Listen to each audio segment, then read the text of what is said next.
this is Joyce again today. I like to share the way I put the colors on my palette. I usually do this in the beginning of class, and I'm making this video to share just in case you forgot.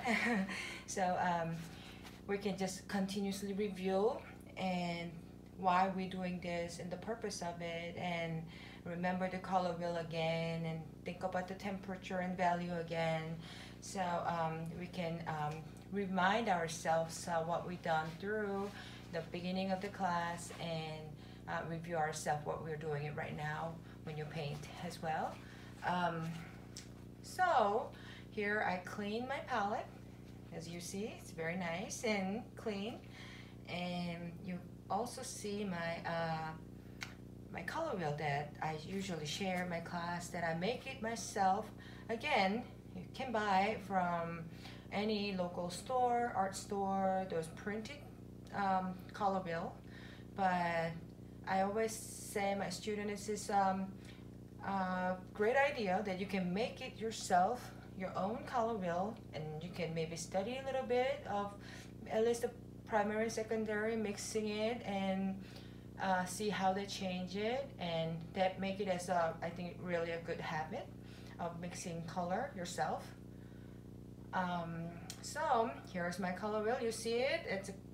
You see the primary, which is yellow and red and blue, the primary color that we can not make it, but it could be a little different, depends on what color wheel you're making.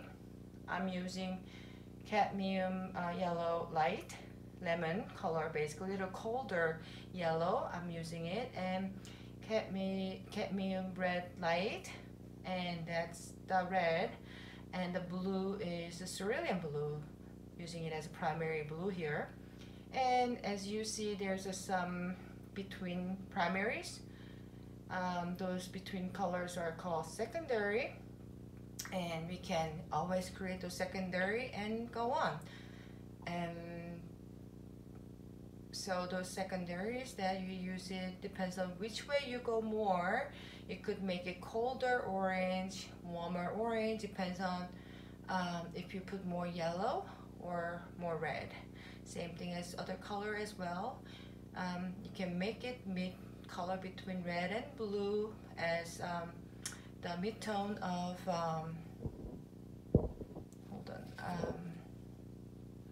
you can make it as mid secondary color. Let me see if my computer has something problem. There we go.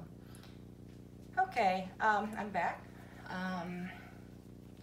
So you can go either blue or purple, or red, more red purple, depends on which color, which primary color you put a little more. So you could go a little bit red or blue, or between as a secondary color, or we can call tertiary color after secondary tertiary color. So and also green as well. So I like to put at least the primary colors on my palette usually. So let me put my primaries first.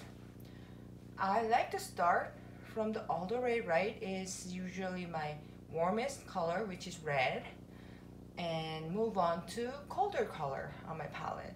So the red, I'm using it here, is a cadmium red light.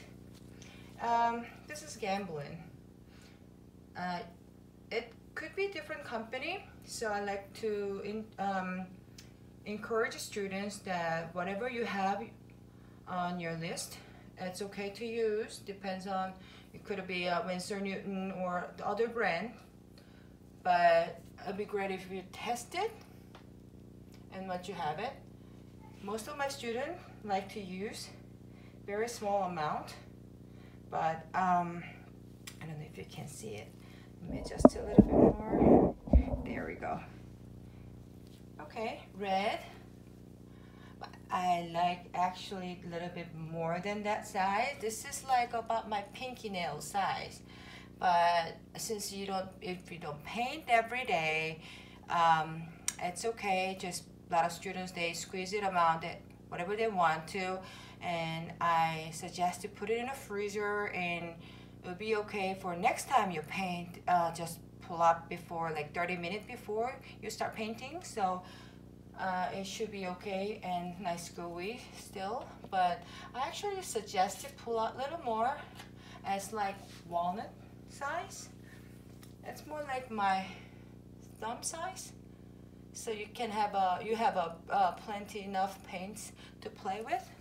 So there's my red, primary red, and my primary yellow is lemon, which is cat lemon, which is a little stronger. It's not, because cat has a little bit more lead in it. So remember, wear your gloves, protect. It has some lead in it. Oh, it's dripping. That's okay. So yellow goes in the middle. How about that? There's my yellow cat. I just got a new color. Oh, there we go. This is the Winsor Newton. I just got a new color, and my blue color is. Oh, gotta see, my pile of colors are really messy. There we go. I find some very messy cerulean blue. There we go. Let me see if I can squeeze it out. There we go. I got red, yellow, blue, and just clean this one out a little bit so you have a nice clean palette. Again. Okay, my primary set, and between primaries, I like to have a few more colors. For example, the red, I have a red, I want to have a little more darker red, warmer red, which is Artisan Crimson. If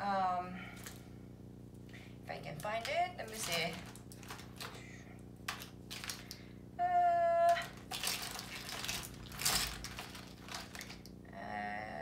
Some student level. Here we go. That's okay. Why not? Winsor Newton, permanent Artisan Crimson, Winton level, which is darker red, warmer red. There we go. And what next? Warmer yellow. Warmer yellow.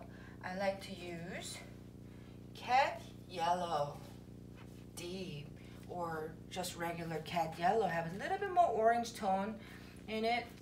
It's a great way to make some nice warm color. Have a gambling. There we go. We have a nice warm yellow, and I like to add some. We use cerulean blue as our primary blue. I like to usually have warmer blue out for my primary and secondary colors, which is, I just got a new colors today. Oh my gosh, I gotta show this later, but okay, how about we have some cobalt blue. Cobalt blue is very nice blue that you can use it for night sky. Alright, let me see. Let's go a little bit this way. This is a cobalt blue. Oh, there we go. And there's one more, actually, I want to put it here. When you sketch, this is for sketching part. I like to use some brown and blue for sketching part. So I want to have the brown, yellow ochre on my palette as well.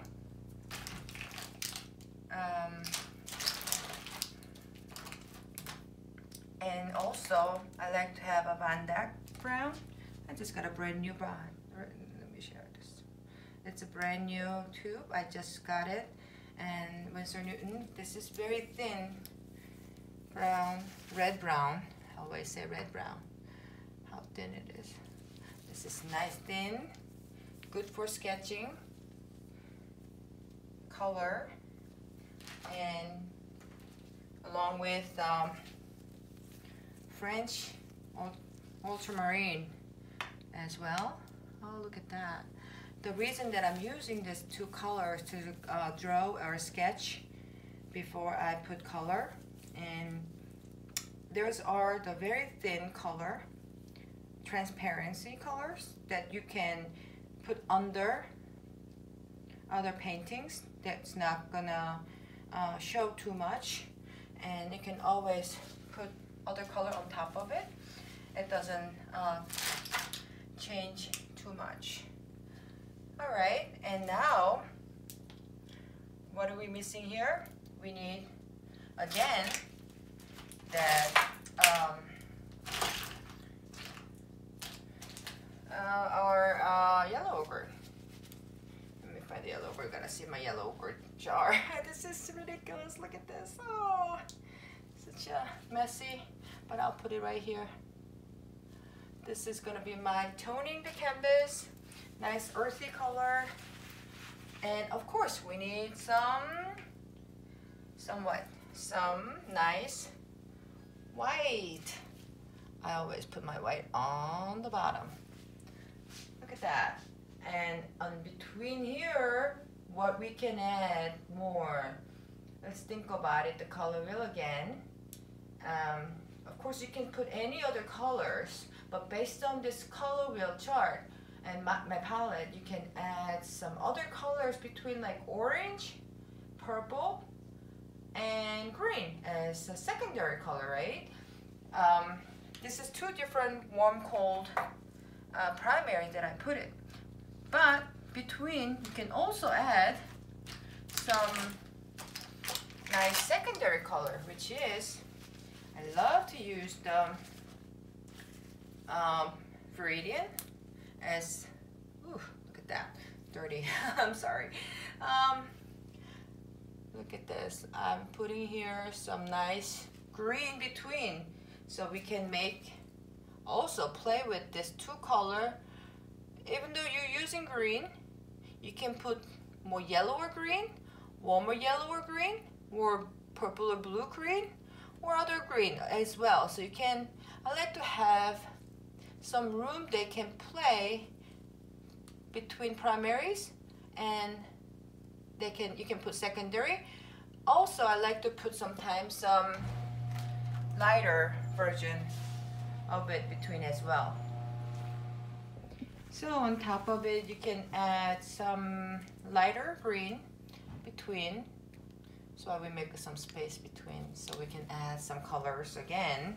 I'm sure you have so many different colors that you want to use it, or you get it from other workshops or classes, or you just randomly just grab it from art store that you like this color and you want to try it on your canvas and painting. And yeah, we can of course put it on our palette again, but I want to give them a specific place because this case that we built up nice habit ourselves, brush stroke habit, so we can nicely back and forth. Where's my brush? When you mix it, you can just pull out the color and continuously from the same direction when you paint. Here as well, you can mix from yellow to red. You can also get nice orange color, which is nice to have an orange color as well. So you can put between if you want to. See that? You can do that, but you can also make it as a secondary, of course, using primary colors. And you can also grab from to here, make nice purple, or you can put some purple on top of it again.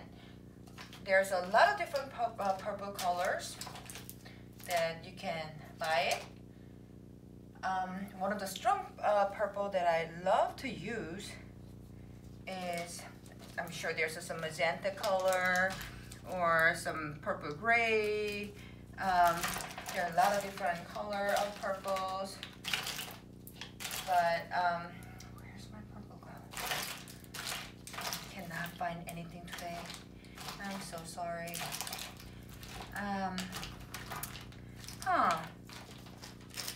let me see.